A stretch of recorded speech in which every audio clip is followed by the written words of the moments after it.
여러분 반갑습니다.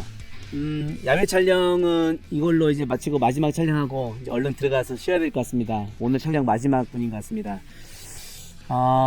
교통사고 환자나 각종 사건 사고 피해자들의 이런 영상을 보면서 그래도 도움이 되고 고맙다고 이렇게 댓글이나 또 개인적으로 톡을 주시는 분도 있어서 그 위로가 되는데요. 이런 영상이 조금이나 피해자들에게 도움이 됐으면 하는 마음에서 열심히 찍고 있으니까요. 많이 응원해 주시고 또 시청해 주셨으면 좋겠습니다. 이 시간에 올릴 영상은 요양원 사고에 대해서 얘기 좀 해보려고 합니다. 요양원에서는 고령의 이제 그 환자분들이 계시면서 치료를 받고 계시죠. 그런데 연세가 있고 하다 보니까 낙상사고도 발생하고 또 골다공증이나 어떤 기저질환이 있다 보니까 뼈에 골절이 발생하는 경우가 종종 있습니다. 어르신들은 뼈에 골절이 발생하면 그걸로 끝나는 게 아니고 그 골절이 급성 폐렴으로 이어지는 경우가 많습니다. 근데 급성 폐렴으로 가면 이 폐 자체가 호흡을 쉬는데 굉장히 중요한 역할을 하다 보니까요. 급성 폐렴이 오면 사망에 이르는 경우가 많죠. 그래서 골절, 그 다음에 급성 폐렴, 사망에 이르는 어떤 이 사이클이 연세에 있는 고령의 노인분들이 사망에 이르는 과정의 사이클이기도 합니다. 자, 오늘 그래서 요양원에서 이런 골절 사고로 사망이 일어났는데 그랬을 때 그 요양원의 어떤 책임, 의사 및 병원의 배상 책임으로 처리했던 사례를 오늘 설명을 드리도록 하겠습니다. 어떠한 사연이 있었는지 사례를 한번 살펴보겠습니다. 요양원에서 대퇴골 골절이 발생하고 급성 폐렴으로 사망이 일어났을 때 의사 및 병원의 배상 책임 보험으로 처리했던 실제 사례 이야기입니다. 2019년도 8월달 사고고요. 전주 소재, 덕진구 소재에 있는 요양원 사고입니다. 망인은 2019년도 8월 19일날 덕진구 소재 요양원 내에서 발생한 재해사고로서 좌측 대퇴부 하단부의 골절이 발생하여 입원 치료 중에 급성 폐렴이 발생하였고 직접 쌓인 급성 심호흡 부전으로 사망에 이른 사고입니다. 유가족들의 있는 사실 확인을 살펴보면요,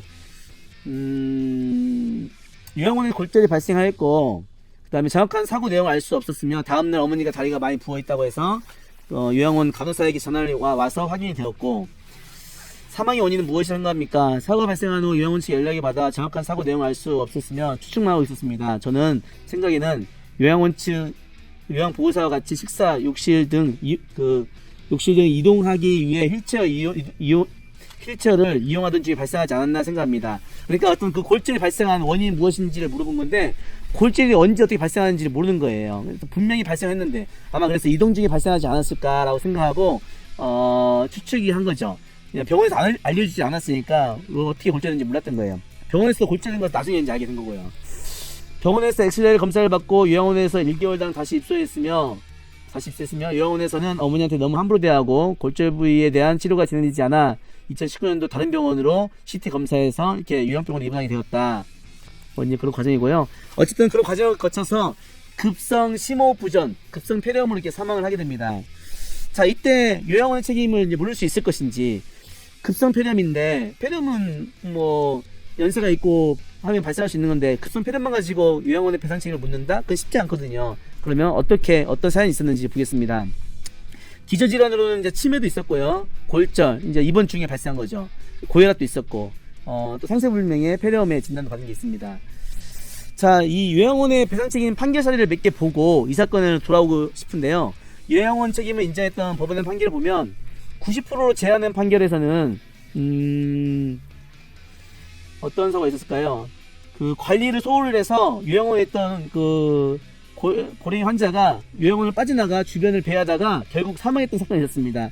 이 사건에 있어서 요양원이 그 환자가 파킨슨병이나 치매를 알아 사리분별력이 저하되어서 관리와 소홀한 요양원을 빠져나와서 사고를 당했다고 하지만 이 환자의 기저질환이 있었던 것을 인정하지만 그럼에도 불구하고 요양원에서 좀 더 관리하지 못한 주의를 깊게 관리하지 못한 책임이 크다 해서 요양원의 책임을 90% 인정한 판례가 있고요. 70% 인정한 판례 볼까요? 75세에 요양원에 입소했는데 여기도 파킨슨병이 있네요. 뇌경색증 같은 심각한 질병을 앓고 있었던 점, 또 심각한 기형증을 앓고 있었고 고령 환자인 점. 그런데 이제 어떤 이런 기저질환이 있었지만 그래도 불구하고 요양원의 책임을 이 사건 사고가 발생하자 재빠르게 하임리법 구사하여 119 연락하여 망인의 발생한 망인에게 발생할 수 있는 최소한의 손해를 최소화하기 위해서 대처한 점, 뭐 여러가지 그런 어떤 응급처치를 대처한 점을 감안해서 책임 비율을 70%로 제한했던 판례입니다. 또 50% 제한한 걸 보겠습니다. 우울증 치매 있었고요. 그 다음에 24시간 계속 관리 감독하는 것이 사실상 어려웠던 점들, 그리고 요양병원이 아니고 요양원이었던 점, 이런 것들을 감안해서 환자에서 관리소를 잘 못해서 사망에 이른 점에 대해서 피고의 책임 비율을 법인을 50% 제한했던 판결이 있습니다. 뭐 이렇듯 90%, 70%, 50% 등 그 요양원에서 환자에 대한 그 관리 소홀이나 그로 인해서 사고가 발생하면 책임을 인정이 많이 됩니다.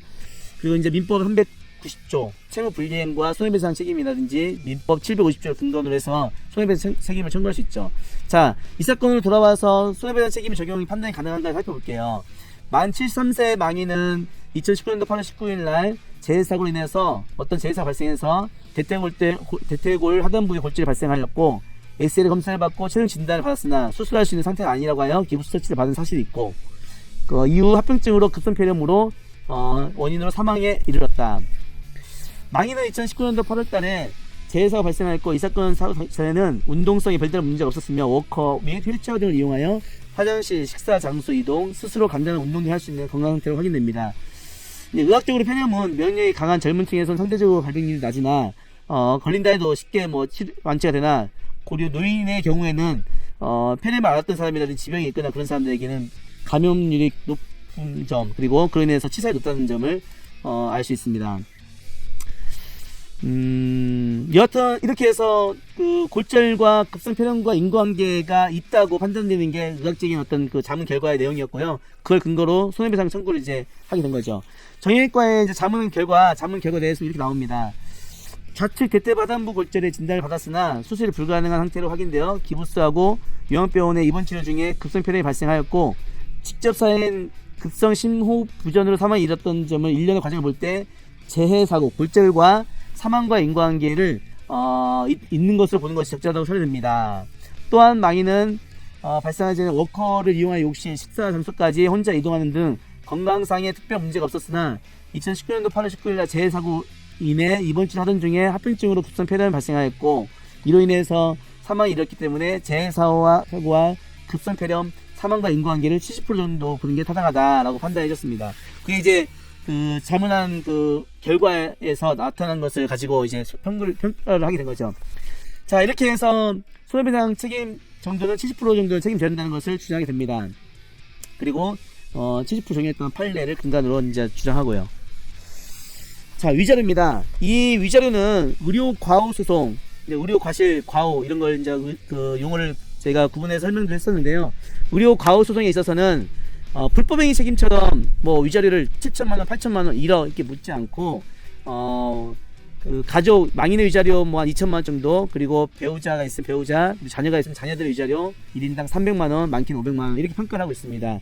그래서 위자료 2천만원에 자녀 1인당 200만원씩 해서 3천만원으로 평가를 했고요. 법원에 이제 근간을 가지고 했던 거죠. 판례를 가지고요. 장례비 500만원, 총 3천만원에다가 위자료에서는 과실 상기 안 하고요. 장례비에 대해서는 70% 350만원 적용하고, 그 다음에 172일에 대해서 이자까지 해서 3,400만원을 평가를 하게 됩니다. 요양원 책임에 있어서 가장 대표적인 것이 어떤 낙상사고나 이동 중 사고로 인해서 고관절이나 어떤 그 골절이 발생하고 골절 이후에 이런 급성폐렴으로 사망에 이르는 게 대표적인 사례인 것 같습니다. 그래서 이렇게 골절 환자들은요, 병원에 입원해 있어도 골절 환자들은 이렇게 그 회복이 좀 된다 하더라도 바로 합의하지 않고 좀 지켜보는 시간이 필요합니다. 왜냐하면 급성폐렴은 또 사망하는 가능성이 매우 높거든요. 그래서 한 1년 정도 지켜보다가 이제 정상적으로 회복이 되시고 괜찮다 하시면 그때 이제 손해평가에서 손해배상을 통해서 합의에 이르는 경우가 많이 있습니다. 이 사건은 이렇게 위자료와 장례비를 청구하는 간단한 청구이지만 이 사건의 중요한 것은 이 고관절의 골절로 인해서 사망에 이른 인과관계가 과연 있었느냐, 급성폐렴과의 인과관계를 과연 상당 인과관계를 주장할 수 있느냐, 이게 이제 관건이었죠. 이러한 유족들이 이러한 입증 책임을 부담해야 되기 때문에 의료사고는 참 이런 부분이 어려운 것 같습니다. 그래도 요양원의 골절과 급성폐렴 사고는 그나마 입증 책임이 좀 쉬운 축에 들어갑니다. 오늘은 이 정도로 해서 영상을 올리도록 하겠습니다. 오늘도 시청해주신 여러분 진심으로 감사합니다. 앞으로도 더 노력하는 백박사가 되겠습니다. 여러분 감사합니다.